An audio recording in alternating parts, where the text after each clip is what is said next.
Hi everybody, and welcome to this fly tying tutorial.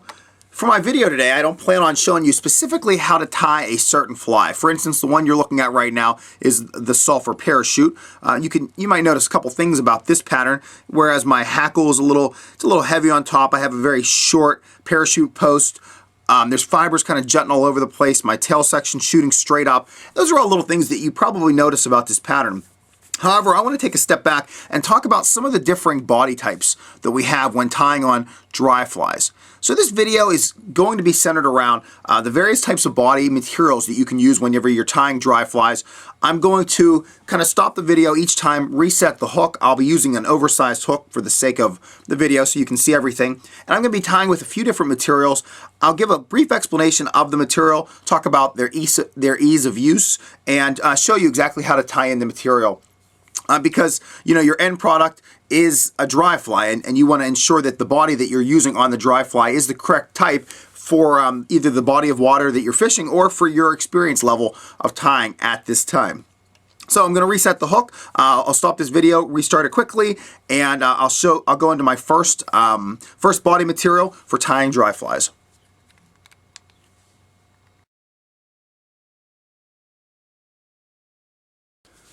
Okay, I have my oversized hook in the vise. Let me get some thread on here. Okay, the first material that I'm going to be illustrating is natural or synthetic dubbing. Here's an example of some dubbing that you can go into a fly shop and buy basically today. Maybe not this brand, this is hairline fur dubbing. But whenever you go into a fly shop, you'll commonly see a bunch of packs of dubbing, all in just an absolute assortment of colors. All the flies I'm going to be tying today will be representative of a sulfur pattern or PMD. So I'll try to use, a very similar shade for each of these. But getting back to the actual material, this is considered just a fur dubbing. Now, you can also buy synthetic dubbing, though I do recommend fur whenever I'm tying dry flies, simply because I don't want a really big sheen of this brightness coming off of my fly. I like a little bit of a duller look to the bodies when tying dry flies. So I will typically recommend fur dubbing. What's nice about these little packs is, aside from the fact that you get the color you want, everything's already taken off of the hide for you, and you can simply pull it apart and dub it. So I'll just show you briefly how to dub this. I'm just going to grab a little bit out of this pack. Let me bring my thread back just a little bit further. And you simply will pull pinches of it out. You want to pull a very fine amount at first. So that's a fine amount I put on. Another relatively fine amount. Then I pull just a little bit more this time. About the same again, and then maybe a little bit more this time. Whereas I'm creating a little taper down my thread. So if you look at my thread right now, I have just a little bit of dubbing here, a little bit more, and so on, because I want to taper the body of my fly. Most mayflies, whenever you're thinking of them from the back of the hook to the eye, their bodies are very slender back here, and they taper up and they get thicker as they move towards the eye of the hook. Okay, so I have my thread dubbed. Let me zoom back in for you. And now I simply can wrap around. And I keep a close eye on this. If you look right here, there's a spot in my thread where there's no dubbing. So I'm going to know that as I put that turn in, not much dubbing is being applied to the hook. So I'm not going to slant my thread forward and keep it going forward. I'm going to stay in that same spot till I get that area built up, and then keep working forward. If I want to build the taper a little bit, if I'm thinking, geez, you know what, this taper doesn't look like it's really going up, then I'll literally go back, wind a little bit over the hook, redub, and continue to apply. All right, for the sake of this video, though, let me tie this off. Okay, so I just put a simple half hitch in there. And I want to show you exactly what this body is now looking like. So this is a dubbed body from a package of dubbing. You can see these fibers are kind of shooting all out. If that's something you like, you can leave them in there. Typically, though, whenever I see those fibers, I'll do one of two things. Sometimes I'll grab a pair of hackle pliers, and I'll simply go through, latch onto some of those longer fibers and get them out of there. Another easy technique is simply to grab a pair of scissors and just trim them out of there. Now when you have your tailing fibers on, you want to just make sure you don't trim those, but either way you will be able to get a relatively slender body on this pattern. The fur will absorb some water, so you can use different types of gel or different types of floatants on it to try to repel the water, but without a doubt it is going to be absorbing the water. What's nice about the dubbing though is it creates a relatively tight body, but you can also make it a little bit looser. There are some other ways to dub in some dubbing. There's a couple different techniques, but I'm just going to go with the most basic one for the sake of this video, because this is not necessarily about tying it in. It's more about the different types of material. So that is material number one. I'm going to show you another instance of dubbing with fur, but let me get everything reset on the hook. Okay, I got everything trimmed from the hook. Let me reset some thread. Okay, the first thing I had showed you, the first material was dubbing that came out of an actual package. The second one I'm going to show you is just an actual piece of rabbit hide with the fur still attached to it. If you notice, I have a really nice shade of orange that I'll use during the sulfur hatch, during one of the individual stages of the sulfur hatch. But in this case, I didn't buy it like this. I actually bought an entire hide of rabbit white. It was completely white. And then I cut it with a razor blade in various points, and then I dyed them myself. It was definitely a lot less money, but also I could get the exact shade that I wanted. If you decide to dye something, you probably won't get the shade you want the first time. And that's just kind of the way it works. It requires a lot of, taking guesses and mixing up some various dyes and seeing what happens. That's why I typically recommend just dyeing a small amount, maybe this amount first, take a look at what color you got, and then go in that direction and decide to kind of readjust as you're continuing your dyeing. But I did want to point out the fact that because this is a little less money and because you can get different colors out of it yourself, a lot of guys will go in this direction. Plus, you get a heck of a lot of dubbing. To dub with this, it's going to be very similar to the dubbing from the package, except in this case, this is the package. So you simply will, and I turn it over and just pull dubbing directly from the hide. Then I have the dubbing in my hand. I'll pull the thread towards me, and then pull the sections I want. As before, I want less to start, and I like to taper the fly as I move towards the eye of the hook. So I'll just get a little dubbing here.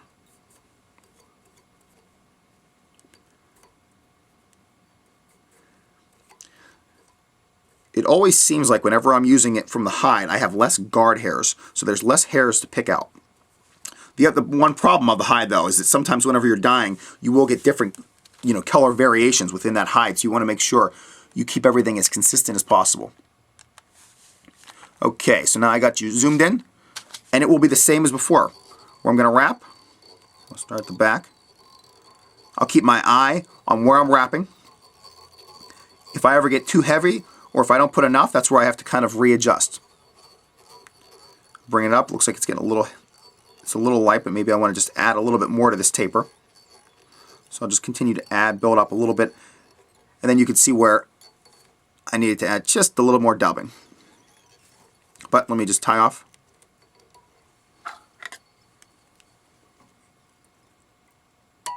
Okay, so as before, now I have this dubbed body. This is hair, this is all natural fur. Just a couple little hairs hanging out, but I can probably pull those. If you look around this body, there's not as many little stragglies that I have to trim off. In fact, I typically will not trim off when I'm going this way. But if you want to, if you really want it as slender and as uniform as possible, you absolutely can trim off. You can also notice that I have a slight taper built into this one, where it's a little less at the back, and it tapers up to just a little bit wider of a thorax near the eye of the hook. So this was the second method, or the second material. This is absolutely the same material as the first one, but instead of buying an actual package, you can buy a rabbit fur and dye it yourself. Okay, let me reset the hook, and I'll get you moved on to the third body material.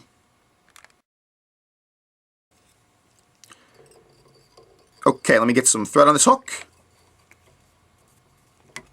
And now let me show you something that, in my opinion, is probably the easiest material to use, especially for beginners.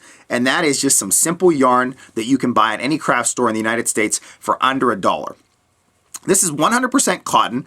It comes in, it looks like an 8 7/10 yard pack. You get a ton of material for a very reasonable amount of money, and it's extremely easy to use. I always recommend this at first before dubbing, simply because most guys will learn to tie the woolly bugger first. Whenever they tie the woolly bugger, they'll use chenille for the body material, hence they're just tying something in and wrapping it forward on the hook. This is a material that's used the exact same way. For this material, what you want to do is find the end of it and then pull that section out. After I have my finger on the cut end. I'm just going to cut down, and I'm probably cutting way too much for this pattern, so I have just a little section of it cut out. Then if you go to one of the ends and you pull it apart, you'll notice that there's a lot of different strands that make these up. And in fact, the one I'm looking at right now has 6 individual strands that make up that one piece. That's a really great thing to know, because then you can vary the thickness of the body. If you want a very slender body, you can only use 1 or 2 strands, especially if you're using a smaller hook. As you use larger hooks and you want heavier bodies, you can add strands. For the case of this one, showing you exactly how this material looks, I'm going to pull apart 2 strands. So I'm just going to grab the 2, keep them together, and pull them out. I'm going to lock them in, and I'll zoom in so you can see exactly how I'm doing this.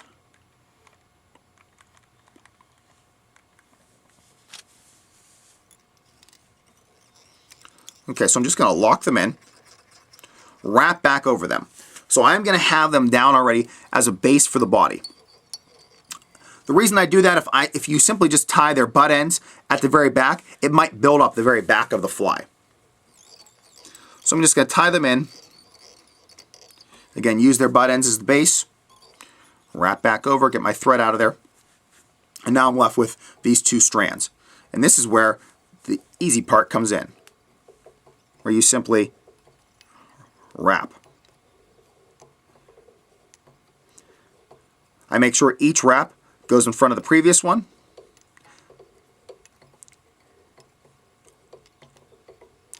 And as you get closer to the front, this is where you can decide to taper it. You can say, I want to go the whole way up, and then maybe wrap back a little bit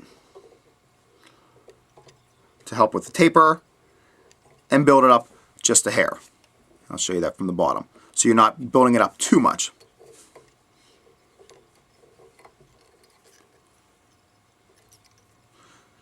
Then once you have it to this position where you'd like to finish it, you simply tie off and trim the excess away.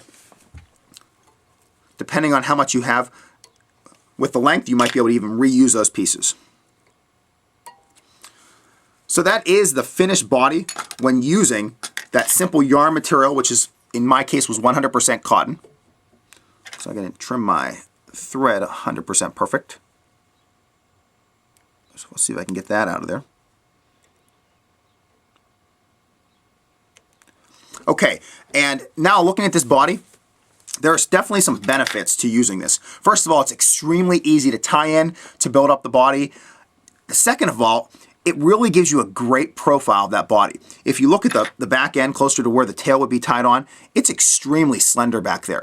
Then as I brought it forward, I added a couple of extra turns in this section, in that thorax section, and it really built it up nicely. Did I have to do that? Absolutely not. You could have left it slender the entire way up. You could build it up the entire way. It's truly up to you.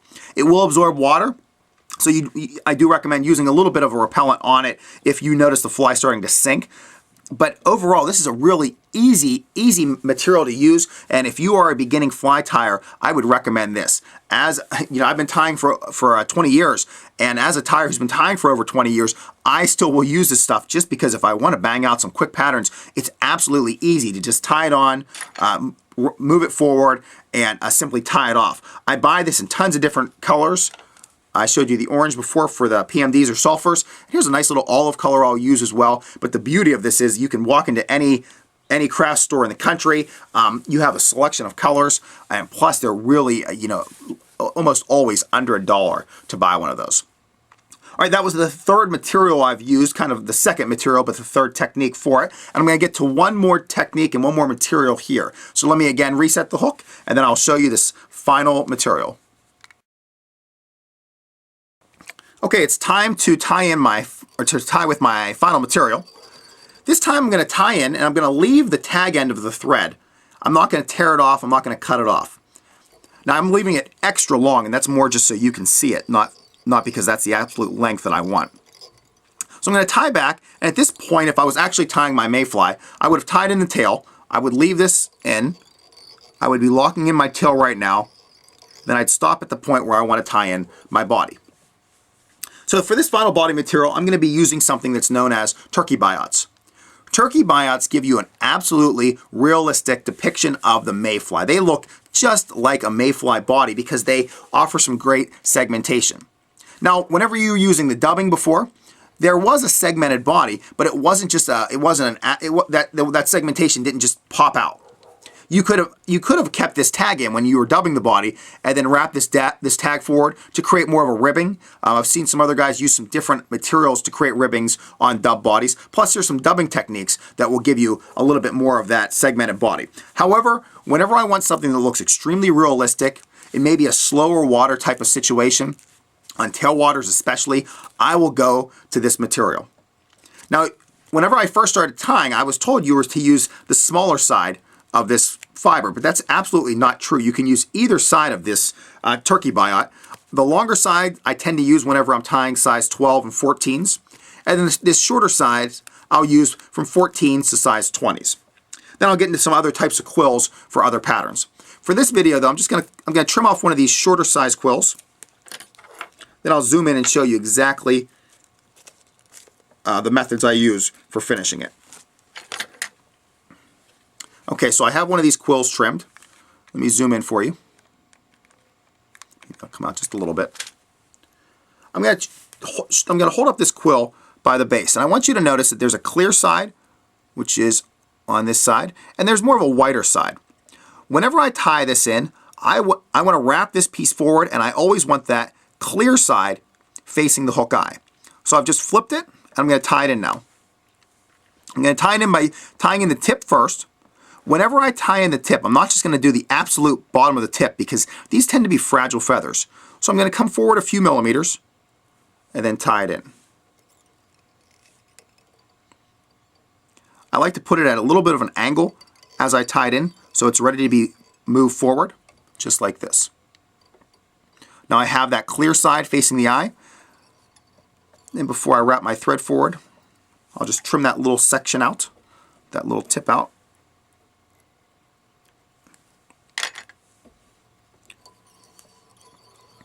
And then advance my thread.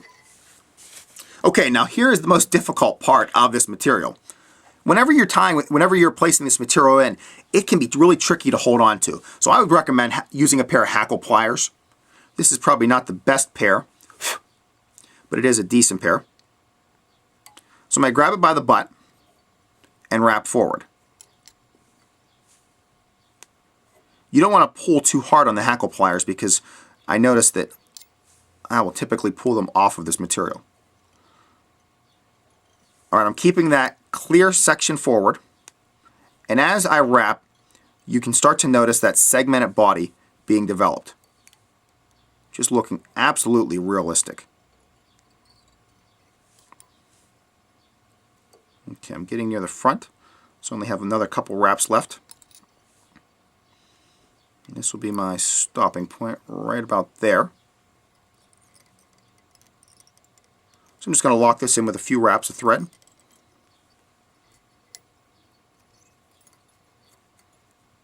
I'll let go. I really like to secure that because I don't want that going anywhere. I might use my rotary vise, turn it upside down, and then just trim this section away. Okay, once I have that trimmed, then I can just briefly go over it a couple wraps with my thread to make sure everything's gone. And then now I have my thread that was left from the back. I don't want to go the same way. I actually want to counter wrap this. So I'm just going to place some wraps.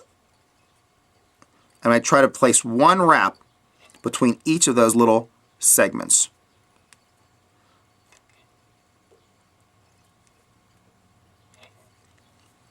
Is this absolutely needed? No. Do I counter wrap them all? Absolutely not. But if I really want to make sure that this body is not going anywhere, I will.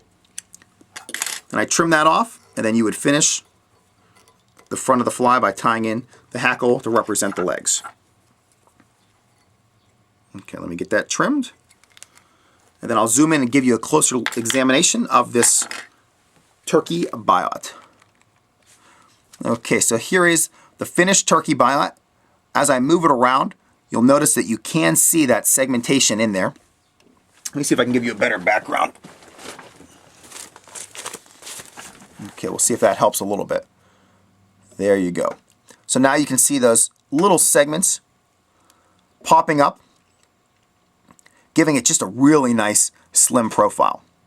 Now the one thing that I will mention on this, by me tying in that thread and using that thread as a way to secure the body, I did push down some of these fibers. So if that's something you really like to see, if you really prefer those fibers, then I would not recommend using that thread to secure them in. It will look a little prettier, but however, I feel that this one fishes a lot better and it's a little more secure, which is something that I really prefer when spending a little extra time and tying in this material. So this is the turkey biot material that I used. Well, that will wrap up this video. I hope you were able to pick up something about some dry fly materials whenever tying in the body. I appreciate all the video views, and if you have any questions or comments, you can leave them directly on this YouTube page, or you're welcome to email me at tcamisa@gmail.com. Thanks, everybody.